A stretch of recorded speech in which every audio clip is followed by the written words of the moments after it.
professionnels du bâtiment ou particuliers, pour vos articles de bricolage et de construction, choisissez Batimax. Batimax, la qualité au meilleur prix. Manolotra anao ny fampalalam-baovao. La 4G Patelma vous présente Ny vaovao. Ny fampalalam-baovao ho arahinao miaraka amin'ny Lavage kely ho finaritra ny tontolo andronao. Blue Line TV safidy tsara indrindra manolotra anao. Ny fampalalam-baovao. VTI manolotra anao ny fampalalam-baovao.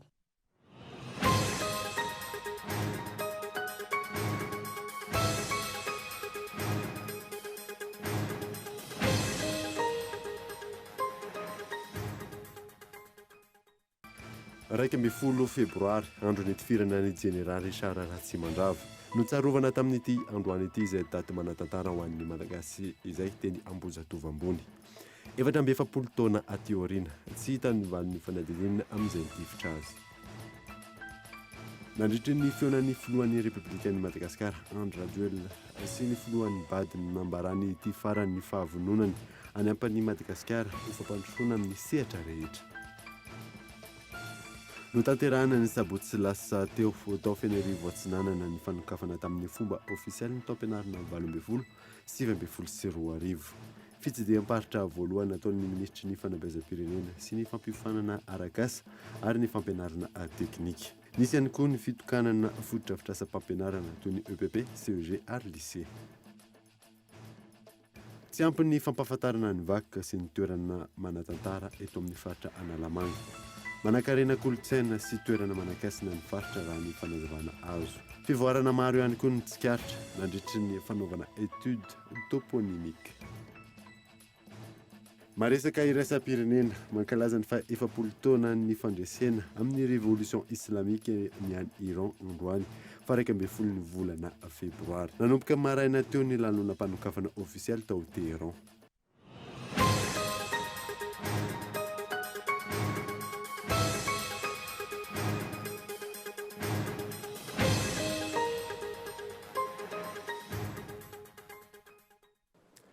Miaraba tompoko lasy sy tompoko vavy miaraba ihany koa ireo any amin'ny faritra ireo manaraka ny vaovaon'ny Gol TV amin'ny alalan'ny DSTV Antsarana sy TNTV Fianaratsoa.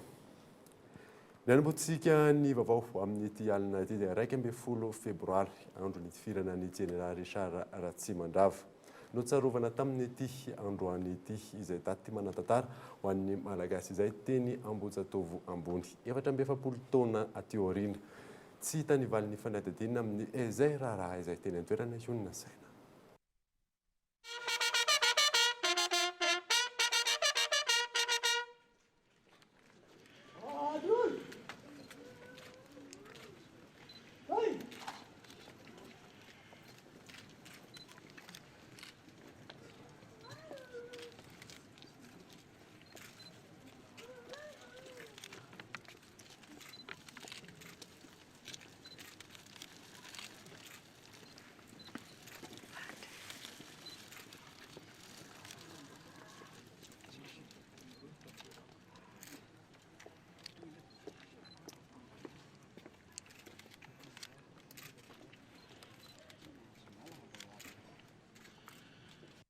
Raika ambin'ny folo febroary 577 raika ambin'ny folo febroary 720 feno efatra amby efapolo taona katroka androany ny tifirana ny kolonely Richard Ratsimandrava izay filoham-panjakana tamin'izany fotoana izany. Isan'ny tsy afaka an-tsain'ny Malagasy rehefa migadona ny andro ny raika ambin'ny folo febroary ny fanontaniana hoe iza no ambadiky ny famononan'ny Generaly Richard Ratsimandrava, fanontaniana izay mbola tsy ahita-mbali ny hatramin'izao. Nampiavaka ny fanamariana izany tamin'ity taona ity ny fanatrehan'ny Prime Ministre lehibe ny gouvernemanta, ny ministry ny fiarovam-pirenena, ny sekretera jeneraly miadida ny gendarmerie ary ny ministry ny filaminam-bahoaka. Nandritra ny fandraisam-pitenenany no nilazan'ny Prime Ministre Ntsay Christian fa fotoana izao anamafisana sy anehoana ny afo ny fitiavan-tanindrazana eo amin'ny tsirairay, hibanjana ny fampandrosoana ny Madagasikara. Ary tsy maintsy sahoana satria ny vahoaka sy mpitondra tondra saina dia mitafy ny fanahy maolona ary General Ratsimandrava dia namelo maso ny afo fitiavan'ny tanindrazana. Mahatsao azy ny firenena mankasitraka azy hatrany repoblika satria olo manga ny firenena izy ary mery fo no andraisan'ny vahoaka malagasy sy mpitondra azy. Tsy fahatsiarovana fahatsiarovana fotsiny no ataontsika anio fa afaka lesona amin'izay fitiavana tanindrazana izay mba hahafahantsika misedra ny fanampy misy amin'izao fotoana zao. Nametraka lesona tsara ho an'ny rehetra ny Jeneraly Richard Ratsimandrava hoy ny ministra ny fiarovam-pirenena nandritra ny fandraisam-pitenenany. Ankoatra izay, nampitandrina ireo folo alin-dahy miray tendro amin'ny mpanao ratsy ihany koa ny ministra. Dia mampitandrina ihany koa zahay fa tsika mpitandro filaminana izay minimania fa tsisy ny fandeferana sy ny famindrapo ho an'ireo mpambory vahoaka mifandray tendro amin'ny olon-drasy ka mivady belorano ho lasa fahavadim-bahoaka sy fahavadam-pirenena. Kosetsin'izany eo ankilany rahalahintsika amin'ny polisy-pirenena dia mandidy ny folo alin-dahy izahay hiatrika ny andraikiny avy hatrany amin'ny fanapahariana azy ireo eo anivony nosy manontolo. Raha tsy ahivina, i Jeneraly Richard Ratsimandrava no manamboninahitra malagasy voalohany ary ny tanany andraikitra komanda ny zandarmarim-pirenena voalohany ihany koa teto Madagasikara. Ny fahatsiarovana toy izao dia isan'ny fanairana ny ampopon'ny malagasy manoloana ny fitiavan-tanindrazana.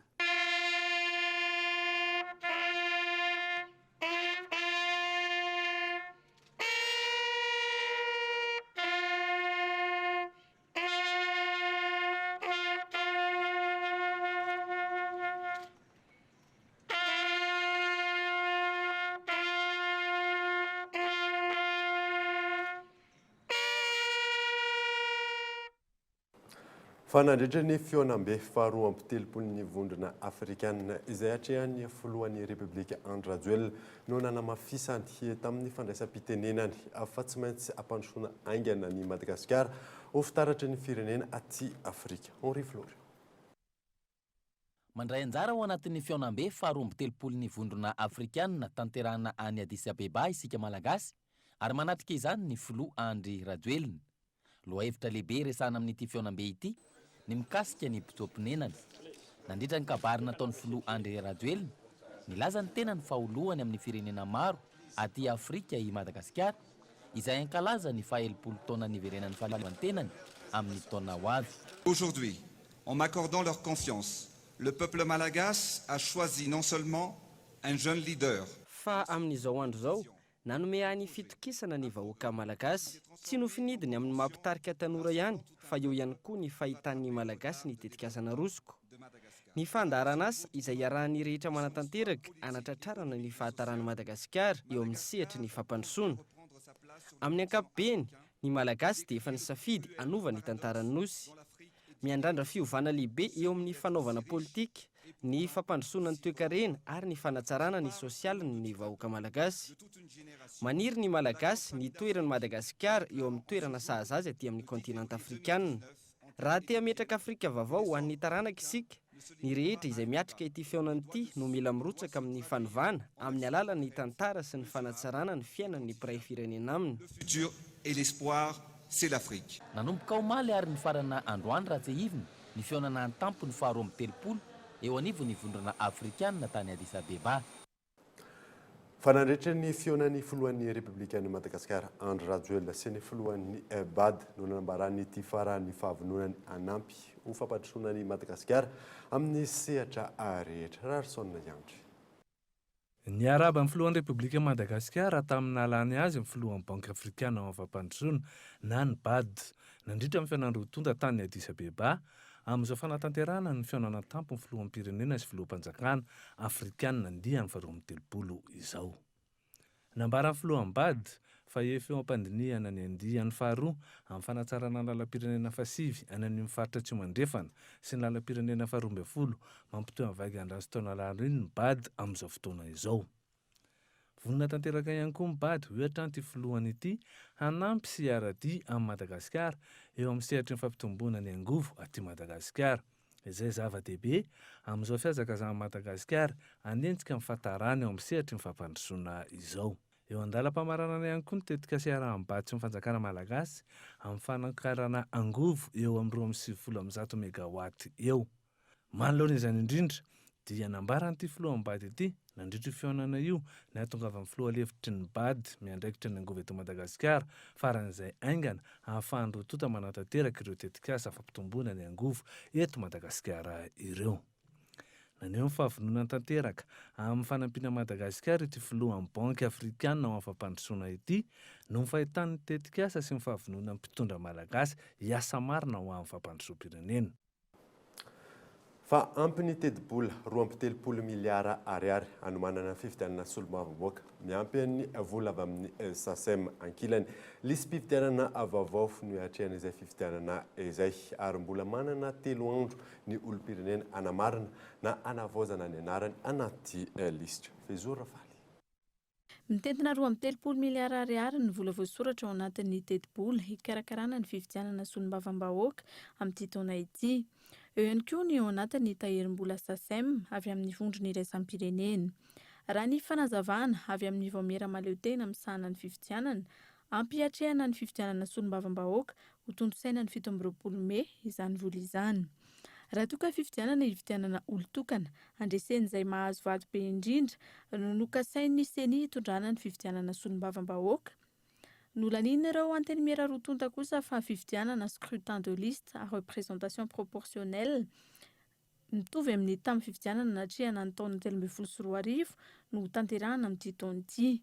Izany hoe fifidianana miainga amin'ny lisitra. Mandalo contrôle de constitutionnalité eo anivon'ny fisarana momba ny lalam-pandroena ny tsilalana ity ary andrasana hatreto izay avoaka ny HCC raha toa ka mifanaraka amin'ny voalazan'ny lalam-pandroena nyzany na tsy. Andrasana mialohan'ny 24 Febroary izay daty atombohan'ny fanaterana ny atota taratasy filatsahako-vidiana io fanapahan'ny HCC io. Ankilany, lisitry ny mpifidy vaovao no ampiasaina amin'ny fifidianana solombavambahoaka ny 17 Mey izao. Zosy adidiny mifidy saingy tsy ho afaka hiatrika izany ireo tsy voasoratra ao anatin'ny listy mpifidianana. Ny fanavaozan'ity lisitra ity eny anivon'ny fokontany izay hifarana afaka 3 andro. Mbola manam-potoana hatramin'ny alakamisy izao araka izany ny olom-pirenena hanamarinana, hanafoanana na hanoratana anarana ao anatin'ny listy mpifidianana. Aorian'ny fifidianana solombavambahoaka hiatrika ny fifidianana ben'ny tanàna ihany koa ny vahoaka malagasy amin'ny volana aogositra any ho any. Ny fepi-taom-piasan'ny ben'ny tanàna izay hifarana ny volana septambra 2024. Tsy maintsy atomboka ny fanavaozana ny fitantanan-draharaha sy ny asa-panjakana eto Madagasikara. Io no nivoatra nandritra ny fandraisam-pitenenana ny praiminisitra lehiben'ny gouvernemanta nandritra ny fanokafana ny taom-pianarana ho an'ny ENAM. Fanadiny Yves Richard. Sehatranjakan'ny kolikoly ny gabraraka sy nambotry ny firenena no nandikan'ny praiminisitra lehiben'ny gouvernemanta ny fitantanan-draharaha sy ny asa-panjakana teto Madagasikara hatrizay. Tsy maintsy atomboka ny fanavaozana sy ny fanadiovana.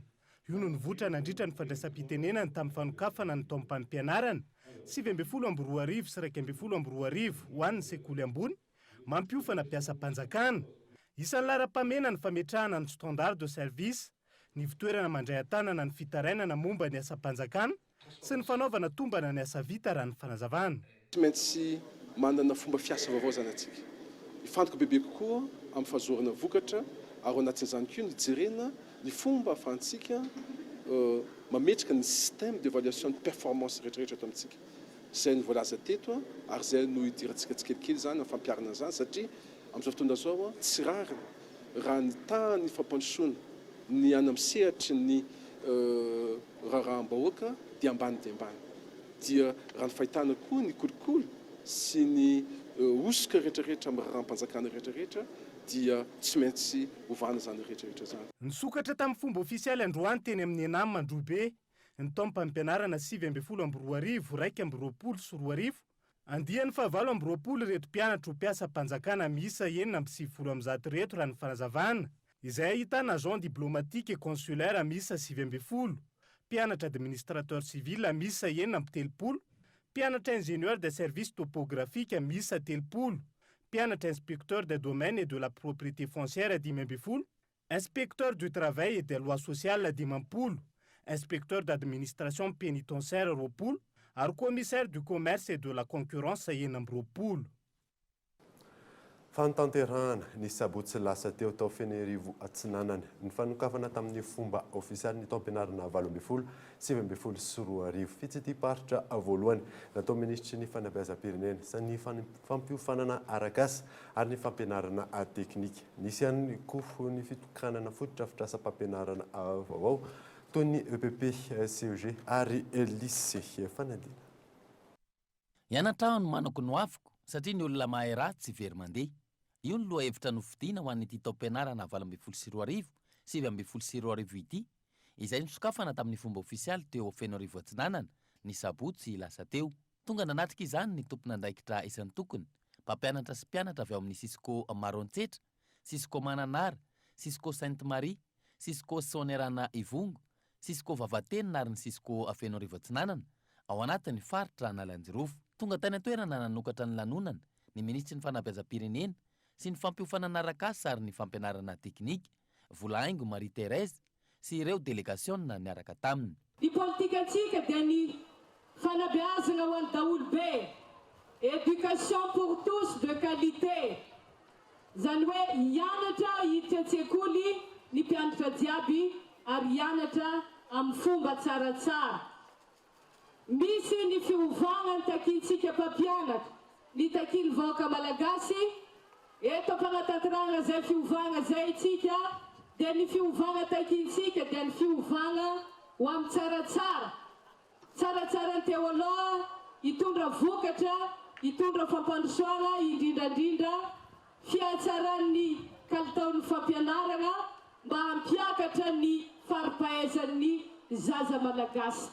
Notsipiny ministra nandritra ny lahateny izay nataony ny tsy maintsy anatanterahana ny vina napetraky ny filoham-pirenena eo amin'ny sehatry ny fanabeazana sy ny fampiofanana arakasa ary ny fampianarana teknika. Tsy maintsy ataony ezaka fanenana ny tahan'ny fandaozana sekoly na ny abandon scolaire ka izana hiverina an-tsekoly avokoa ireo zaza. Ahafana manatratra ny tanjona, hoatsaraina ny tontolon'ny fampianarana sy ny fanabeazana, hoatsaraina ny fomba fiasa sy ny fandraisana ireo mpampianatra FRAM, hoatsaraina ny fomba fitantanana sy ny ady amin'ny kolikoly ary indrindra hoatsaraina ny fototra-fitrasa.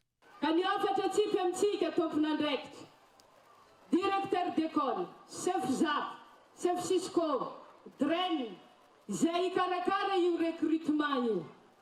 Rehefa critère amin'ny ministère avy any, angatahiny mbo tegna zay olo mifanandrify amin'izany no resintsika. Zava-misy teo aloha tsy avona. Kota tokony ho an'ny FRAM, zay FRAM ela niasagna no napetraka. Zava-misy le folo tamin'ny asagna tsy resiny fo le telo tamin'ny asagna resiny. Misy sa tsisy zany. Satria magnino dia misy vola, kinamanama, zany no resiny.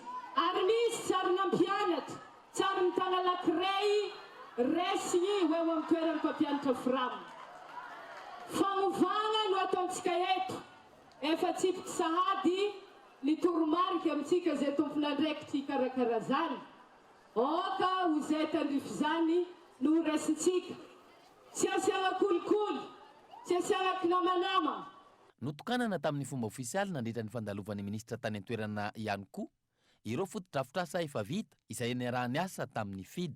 Efitrano fianarana no hatsaraina misa 720 ary efitrano fianarana vaovao misa 320 no notokanana tamin'izany. Ary mbola misy efitrano fianarana misa 270 efa vita izay mbola tsy notokanana. Ny maraina teo nandray ireo mpiara-momba nantoka vahiny vonina ny hanohy ny fiaraha-miasa eo anivon'ity ministeran'ny fanabeazam-pirenena sy ny fampiofanana arakasa ary ny fampianarana teknika ity ny ministra Volaingo Marie Thérèse. Isan'izany ny Masoivo Marocanina, Fondation Mohamed VI, izay efa niara-niasa tamin'ny Madagasikara hatr'izay teo amin'ny tontolo ny fampiofanana arakasa. Ankoatr'izay, nanantanteraka famangina ara-pombam-panajanona teo anivon'ity ministera ity ihany koa ny tolakandro teo ny avy eo anivon'ny JICA, mpiara-momba nantoka vatsiny firenena Japonais vola, manamafy ny fitohizan'ny fiaraha-miasa amin'ny fanatsarana hatrany ny tontolo ny fanabeazana eto Madagasikara. Lafim-baovao hafa kosa indray dia mihoatra ny tokony ho izy ny tany rotsakorana eto amintsika tato anatin'ny 10 andro voalohan'ny volana febroary. Izay raha fanazavana azo androany tenenivon'ny sampana mpamantatry ny toetry ny andro. Michela Renardo. 2.1 milimetatra izay ny refin'ny orana tao anatin'ny 4 andro 700 kosa ny tara tao anatin'ny 10 andro voalohany volana febroary. Ambondra ampitaina amin'ny fenitra napetraka raha ny fanazavana azo teny amin'ny sampana mpamadatra ny toetry ny andro androany. Ny normal misy eto ampelantanana moa zany dia ny normal décadaire zay no ampitaina azy. Ny normal décadaire ny misy eto zany zao raha ho an'Antananarivo dia eo amin'ny 105.7 mm. Ireto moa zany rotsakorana mbola tsy ampy herinandro, zany hoe mbola azo iverina ny idinan'io 900 io zany raha ohatra ka tena hoe herinandro no ny izy teo ny rotsakorana voaray zany ka nampitaina amin'izay normal zay. Fa eto zany rotsakorana atao anatin'ny 1, 2, 3, 4 andro no ampitaina amin'izy io zany dia 700 isan-jato io zany zao. Raha ampitaintsika amin'ny manara-penitra atao anatin'ny 2 volana zany zay dia tany amin'ny 970 isan-jato no tany. Etsy ankilany, saika ho an'ireo faritra rehetra eto Madagasikara, mbola itoy izay rotsakoran'izay ao anatin'ny 3 andro. Amin'ny ankapobeny aloha zany dia mbola any amin'ny faritra avaratra andrefanosy iny no tena misy ny orana, mety hisy ho betsabetsaka ihany zany indraindray. Misy andro maina somary mandalo kely zany amin'ny ankapobeny, aty amin'ny ilany Atsinanana tafiditra ao anatin'izay faritra misy antsika Analamanga. Dia iverina indray izay oran'izay any amin'ny faran'ny herinandro. Anatin'ny herinandro tsy ahina ny fiforonan rivo-doza, tsy tsahatra hiakatra ihany koa ny maripana ho an'ny faritra atsimo andrefana mety ho tafiakatra hatramin'ny 5.3°C ny maripana ambony indrindra. Tonga eto amin'ny fotoanany dokavasitra isika aorianan'izay ny atantsika ny toy ny raharaha any tsara tanàna. Eo ihany koa ny mahakasika ny croquette pour chien, proplan sy dog show rehefa avy.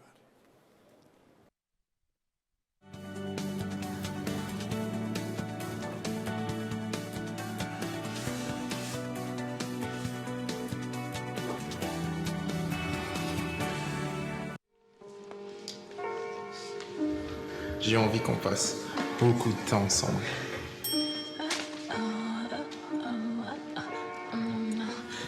Je pense que toi et moi, on peut faire des choses extraordinaires. Je te veux partout avec moi. Et tu sais quoi? Je te kiffe.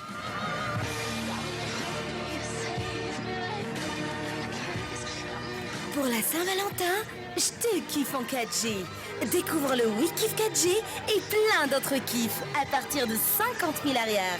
Rendez-vous en Telma Shop. Telma, safidiko numéro 1 malagasy. Misy zava-baovao indray ao anatin'ireo lavashkiri ankafizinao. Ny lavashkiri vaovao izay efa be calcium azy vitamine.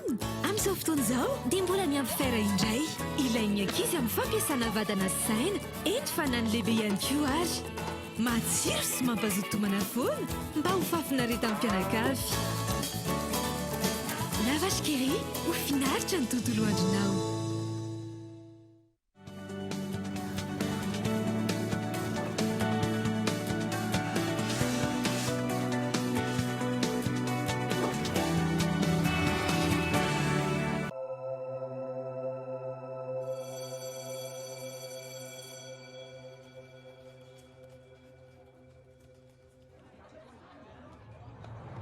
Est-ce que tu t'es déjà dit, j'attends qu'il se passe un truc? Ça m'ennuie de voir à quel point vous allez faire de la peine à votre père. Mais sans savoir ce que t'attends. Est-ce que t'en es ou pas? Mais un truc qui rendrait ta vie vraiment spéciale. Est-ce que t'en es ou pas? Est-ce que t'en es ou pas?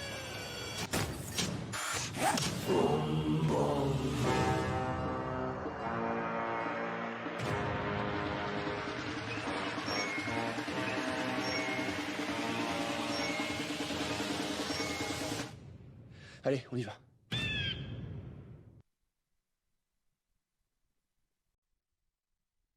Araka ny hitantsika teo eny American Animals izay indray no horonan-tsara raha antsika anioalina eto amin'ny Cool TV. fa ny anozatsika ny vaovao kosa indray dia certificat juridika miisa roa ho an'ny tany iray tranga eny Anozato Atsinanana lasa nivahiny tamin'ny fomba tsy mazava ny tanin'ireo mpandovo raha ny fanadidina natao teny antoerana io maraina io Michela Ranahajoana.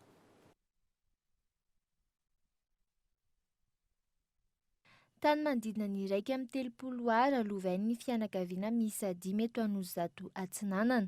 Raha ny fanazavana teratany malagasy iray no nivarotra izany tamin'ny vahiny. Fivarotana tsy nisy taratasy mazava ary tsy nandalo tamin'ireto milaza ho mpandovan'ny tany. Ity tany eo amin'ny tany mandeha makany namidy ny ray aman-jeny taminay taminazy taloha. Dia avy eo ny tany malagasy io fa hoe tokony ketrihany ilay izy dia niketsihany ho alaino ny tany ity ampiarahana amin'ny liata fa ny liata ary mbola misy taninay ohatra ve ka nividiana ary ve ty tany ity ary nividiana zay fa hoe nividiana ka tamin'ity atsany nividiany daholo ka maninona indray izy akehitriny izy ny hoe aloha ty ampahany tany ity fotsiny no alainy nefa ianao no nividy an'ilay izy raha hoe normal hoe lalàna zany natao raha hoe nilany ny volanao tokony zay nalainy zay voakany ny volanao tokony alainao daholo fa maninona zay notenenanao hoe ameo anay fotsiny ity dia milamina zay. Izay zany fandehan'izy dia tadiavin'ireo vodona zany ty taninay ity fa tsy tan'izy hoe tany hoe tsy karakara tsy hainao an'ilay fahafahana vidy amin'ilay fahafahana manao an'ilay trano. Intelo no niakatra fitsarana ity raharaha ity raha ny fanazavana trany. Amin'izao fotoana izao, sertifika juridika roa no misy ho an'ny tany iray. Ny iray andreto milaza ho tompon'ny tany, ndray kosa andreo milaza fa nividy sy tompon'ny tany ihany koa.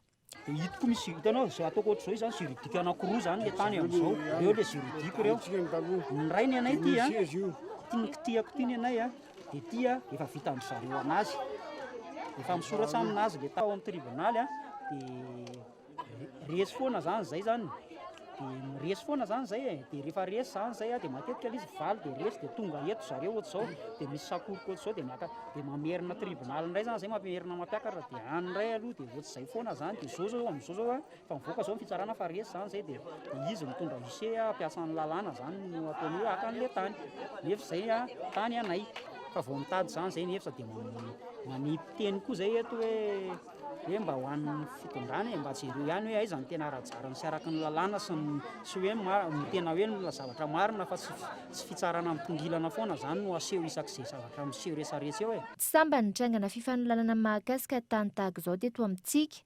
Ny aty tany izay mandrakotra hatramin'ny 700 ny raharaha eny amin'ny fitsarana. Isan'ny vaindon-drarahan'ny fitondrana ankehitriny raha tsy ahivina ny azy amin'ny kolikoly, ny tsirariny sy ireo tsy maty manota. Andrasana arak'izany ny toy ny tsiraraha ity. Fatakalina iray no vototra tany tsara tanàna tao aorian'ny fifandonan'ireo mpitandron'ny filaminana sy ny mpakakeriny tao anaty ala. Dahalo raha ihany koa no voasambotra tamin'izany tsy mbola nahainoana vaovao ihany kosa ny tao tsara tanàna faharofin'ny tranga iray andro tao alohan'ny io Fezora Faly. Olona telo no nisy nakankeriny ny zoma 9 febroary tokony tamin'ny 7 alina 2 kilometatra miala ny renivohitry ny komina Andriamena distriktan'ny Tsaratanàna. Tsy mbola nisy ny resa-bola no takian'ireo mpanao asa ratsy raha nambarany komandin'ny kompania any an-toerana. Taorian'ny fifanenjehan'ireo mpitandron'ny filamenana tamin'ireo mpaka ankeriny tao anaty ala, takalinaina iray ny votsitra, dahalo iray ihany koa voasambotra. Tao anatin'ny elanelana iray andro, olona 7 no lasa takalinaina ka ny iray izao avitra izao. Zany hoe misy kidina misy olona 7 zany totaly ao anatin'ny distriktan'ny Tsaratanàna no lasa mpakakeriny. Dia ny efatra amin'ireo zany tapany avaratra distriktan'ny Tsaratanàna. Ny anankitelo tao amin'ny tapany atsimo distriktan'ny Tsaratanàna tao Ambatolampangana Andriamena. Amin'izao fotoana zao amin'izay zany le ary amin'ny tapany atsimo zany efa misy takalinaina anankiray zany efa afaka Somatsara efa ampelantanan'ny fianakaviana zany amin'izao fotoana zao ary misy tamin'ny mpakakeriny zany no tapany anankiray. Le tany atsimo zany zarainy dahalo anankiroa zany le olona zany hoe dahalo 5 zany mitondran'le olona anankiroa dia dahalo 5 mitondran'le olona anankiray izay efa afitra amin'izao fotoana izao io.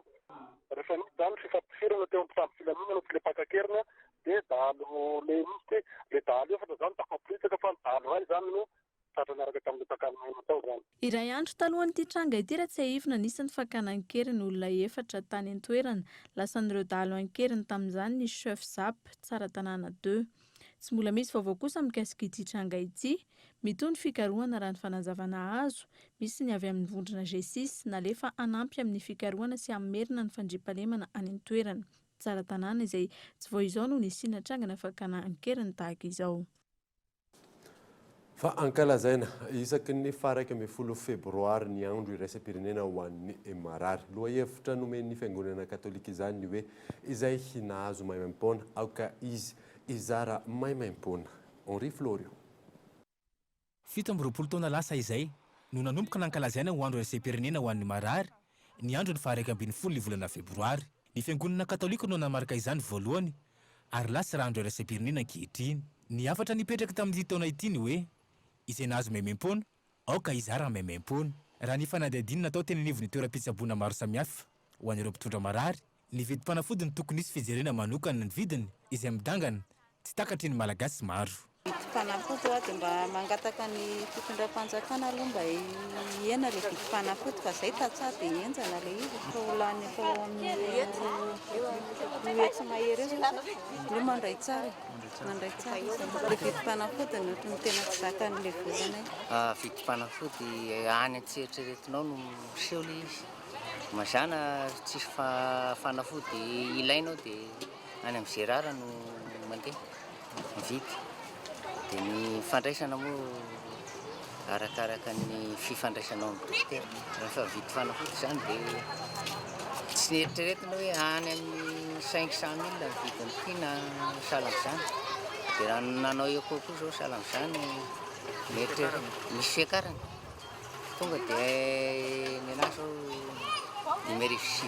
Ankoatr'izay, ny fametrahana mpisabo manerina nosy no ilana fampitomboana. Eo ihany koa ny fanatoana tobo-pahasalamana ho an'ny marary. Dia ny mpitsabo no angatahana irotsaka feno amin'izany. Ny olana amintsika ny amin'ny tsy fahampian'ny mpitsabo dia ny hoe ireo mpitsabo namanareo koa nge rehefa andehany amin'ilay toerana lavidavitra dia aza dinoantsika fa manana vady aman-janaka izy ireo. Ary raha ohatra ka tsy voasahana koa ny fiainam-piaran-kaviana dia ho sahirana aminy andeha lavitra. Fa raha miandry efa marary be valaky ny aretiny sika vao manatony ny tobo-pahasalamana fototra dia ozy ilay mpitsabo hoe tsy mety ianao raha tsy miditra hôpitaly dia alefa ny mandeha ny amin'ny hôpitaly eny an-tanàn-dehibe dia eo no masahirana antsika. Fa ny fanatonana eny amin'ny hôpitaly dia tsy mitovy amin'ny aty amin'ilay hoe tobo-pahasalamana fototra fa na ny trano hitoerana azy dia tsy maintsy misy ofany avokoa.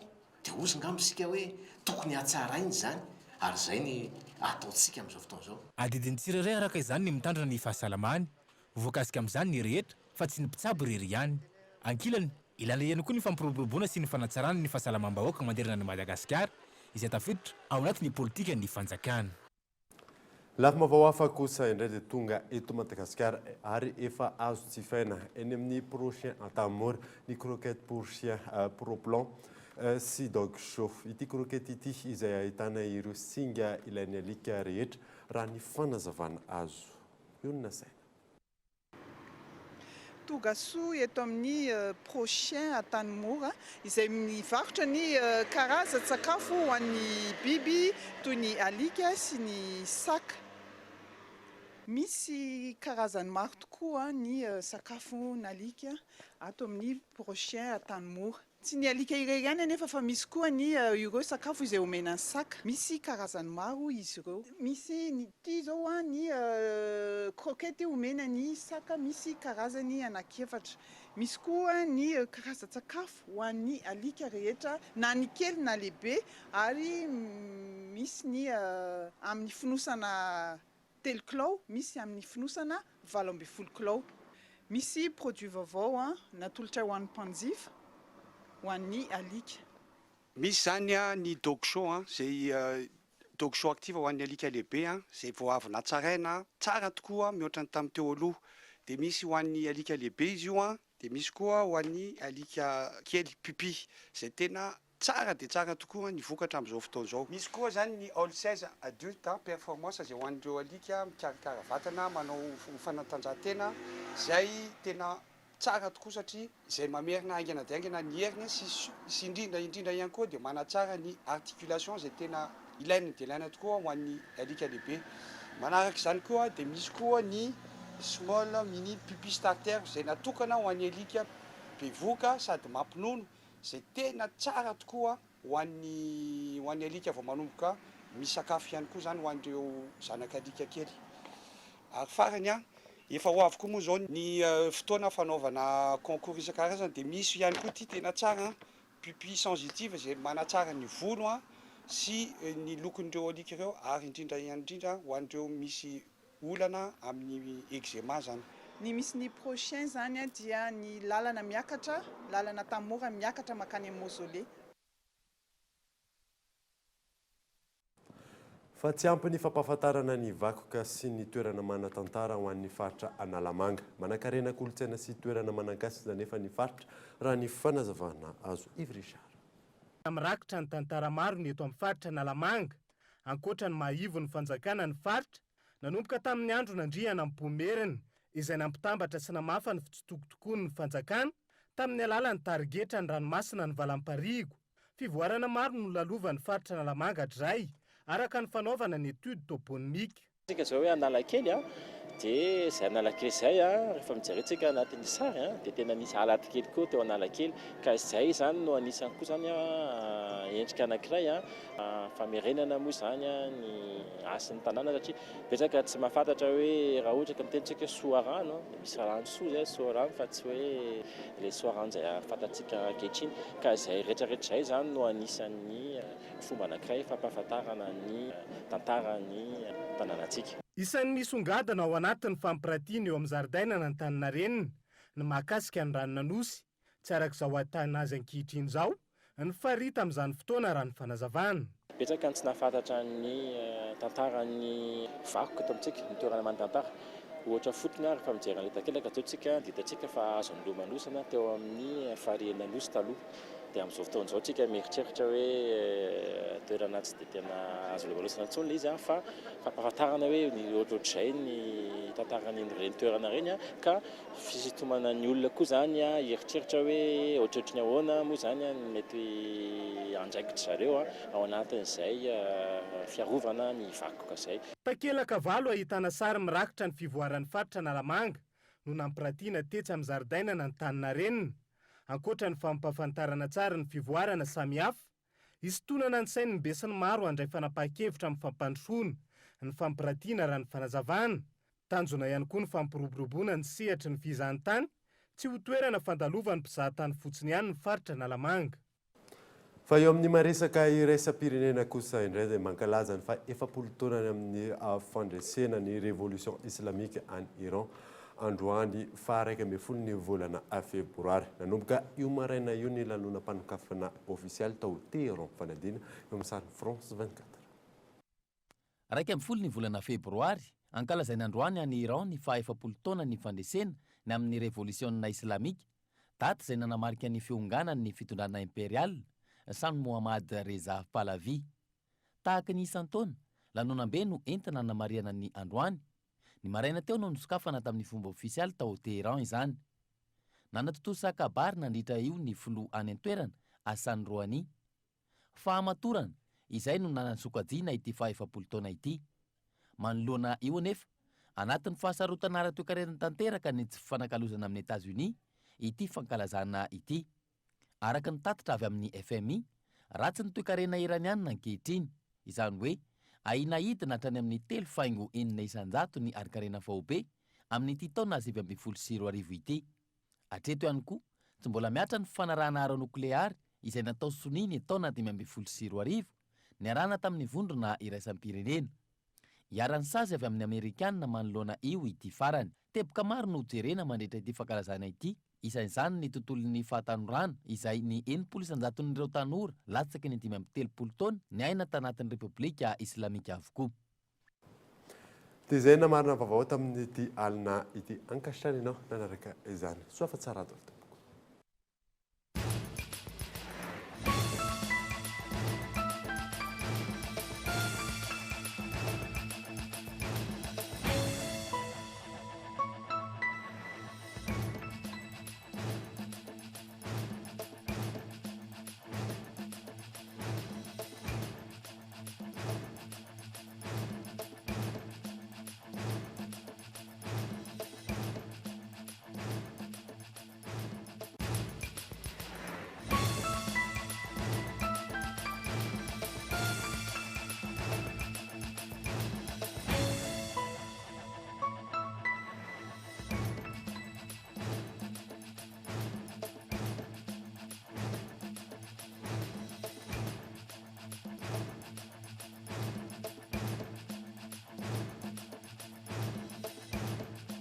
La 4G by Telma vous a présenté Ny vaovao. Mba ho fafinareta narahinao teo ny fampalalam-baovao miaraka tamin'ny Lavage Kiri ho finaritra ny tontolo andronao. Blue Line TV safidy tsara indrindra nanolotra anao teo ny fampalalam-baovao narahinao teo ny fampalalam-baovao miaraka tamin'ny VTI, prêt à vous servir. Batimax vous propose sa gamme de luminaires rustiques en suspension avec applique pour tous les modèles à 70% de remise. Offre valable jusqu'à épuisement de stock. Alors, n'attendez pas. Batimax, la qualité au meilleur prix. nanolotra anao teo ny fampalalam-baovao